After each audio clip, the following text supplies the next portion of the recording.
नमस्ते, मैं हूँ आचार्य प्रतिष्ठा।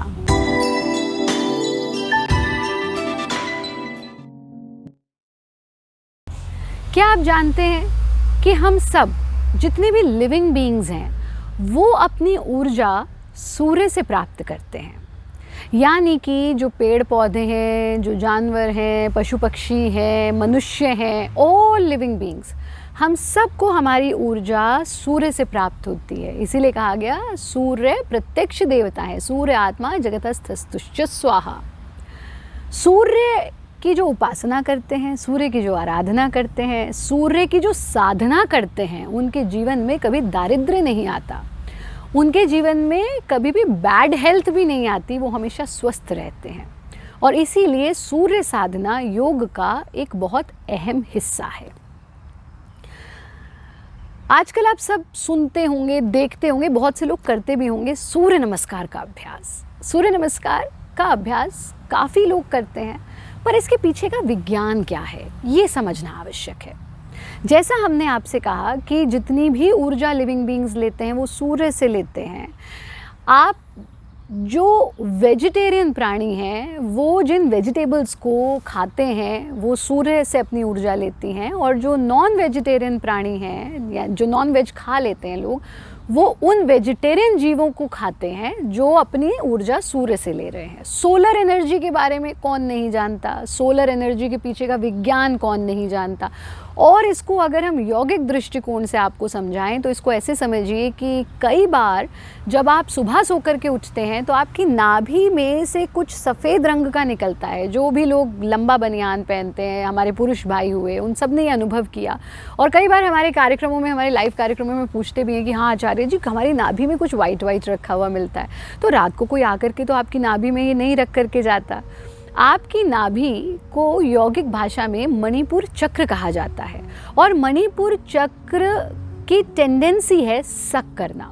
जब आप माँ के गर्भ में थे तो आप नाभि से ही भोजन करते थे, आप मुख से भोजन नहीं करते थे। तब भी आपकी नाभि, आपका मणिपुर चक्र एक्टिवेटेड था, आज भी एक्टिवेटेड है, क्योंकि वो आप उसको कुछ नहीं दे रहे तो वो आपके बनियान से ही कॉटन खींच रहा है।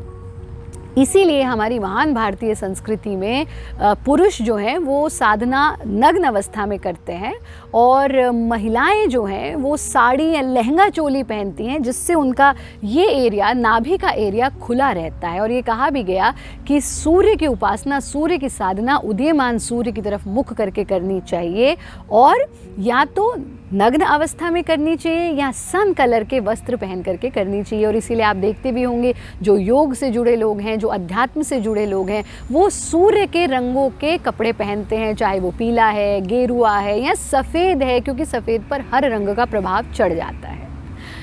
आज मैं आपको सिखाऊंगी कि कैसे आप कर सकते हैं सूर्य नमस्कार। सूर्य नमस्कार को 12 स्टेप्स में किया जाता है, और 12 बार ही इसको रिपीट किया जाता है, 12 मंत्रों के साथ इसे किया जाता है। कुछ लोग इसको बहुत बार रिपीट करते हैं, 50 बार, 100 बार, 108 बार। उसकी आवश्यकता नहीं है, क्योंकि अति सर्वत्र वर्जयेत, अति नहीं करनी चाहिए।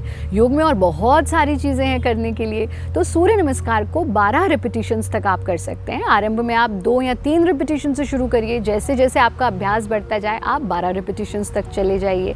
कैसे करना है सूर्य नमस्कार, आइए जानते हैं। सूर्य नमस्कार के लिए उदीयमान सूर्य की ओर मुख करके खड़े होना और हाथों को नमस्ते की स्थिति में ले आना। बंद आंखों के साथ उदीयमान सूर्य के दर्शन, सांस भरते हुए हाथों को ऊपर उठाना, पीछे झुकना यथा सामर्थ्य, जितना कंफर्टेबली झुक सकते हैं। बैक पेन की स्थिति में बहुत ज़्यादा पीछे नहीं झुकेंगे।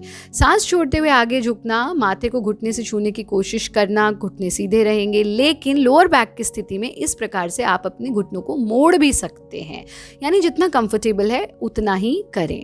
सांस भरते हुए एक पैर को पीछे ले जाना, सीना ऊंचा, चेहरा ऊंचा, यथा सामर्थ्य पीछे झुकने का प्रयास। सांस छोड़ते हुए फिर से वापस आ जाना, सांस भरते हुए दूसरे पैर को भी पीछे ले जाना, और कमर धोबी के फट्टे की तरह बिल्कुल सीधी हो जाएगी। और गहरा सांस भरते हुए साष्टांग प्रणाम, यानी 8 अंग जमीन पर, दोनों पंजे, दोनों घुटने, दोनों हथेली, सीना और आपकी ठुड्डी, यहाँ पर सांस छोड़ देंगे। फिर नया सांस भरते हुए भुजंग आसन की स्थिति में आना, एड़ी पंजे मिले रहेंगे, सांस छोड़ते हुए अधोमुखी श्वान आसन, एड़ियों को ज़मीन से छू देना, पैर के पंजों को देखने का प्रयास करना, let the blood flow towards your skull, hold this position. और फिर जो पैर पीछे गया था उस पैर को आगे ले आएंगे सांस भरते हुए और यथा सामर्थ्य पीछे झुकना। सांस छोड़ते हुए दोनों पैर आगे आ जाएंगे, आगे की ओर झुकना। बैक पेन की स्थिति में घुटनों को इस प्रकार से मोड़ लेंगे, वरना आप सीधा रखेंगे। सांस भरते हुए हाथों को ऊपर उठाना, यथा सामर्थ्य पीछे झुकना। सांस छोड़ते हुए फिर से नमस्ते की स्थिति में आ जाना। ये एक राउंड है। बंद आंखों से उदीयमान सूर्य को दर्शन करना। सूर्य मुझे तेजस्विता दे रहे हैं, मुझे ऊर्जा दे रहे हैं। ये सीखा आपने सूर्य नमस्कार। सूर्य नमस्कार का नियमित अभ्यास आपको मोटा नहीं होने देगा, आपके ओवरऑल बॉडी के वेट को शेड करेगा, आपकी आंखों को स्वस्थ रखेगा, आपके जॉइंट पेन से आपको आराम दिलाएगा। पर ये ध्यान रहे कि अगर लोअर बैक में आपको पेन है तो जो हमने बताया 1 2 3 थर्ड स्टेप को आप अवॉइड करेंगे और किस तरह से मॉडिफाई करके करना है वो भी आपको सिखा दिया। सूर्य नमस्कार आपके मसल्स भी बिल्ड करता है और आपके ऑर्गन्स को भी हेल्दी रखता है। नियमित रूप से सूर्य नमस्कार करें, सुबह उठ करके सूर्य के दर्शन करें, प्रयास करें कि खुले में यानी प्रकृति के साथ ही आप सूर्य नमस्कार का अभ्यास करेंगे। अपने घर की बालकनी में कर सकते हैं, पर अगर आपको लग रहा है मैं बाहर जा ही नहीं सकता हूँ तो आप बंद कमरे में भी कर सकते हैं, लेकिन पूर्व दिशा की ओर मुख करके, उदीयमान सूर्य की ओर मुख करके ही सूर्य नमस्कार का अभ्यास किया जाना चाहिए। अगर आप शाम को अभ्यास कर रहे हैं तो आप चंद्र नमस्कार का अभ्यास करें। चंद्र नमस्कार कैसे करते हैं ये भी हम आपको बताएंगे, इसीलिए आप हमारा कार्यक्रम देखते रहें, लेकिन सूर्य नमस्कार नियमित रूप से अभ्यास करते रहें।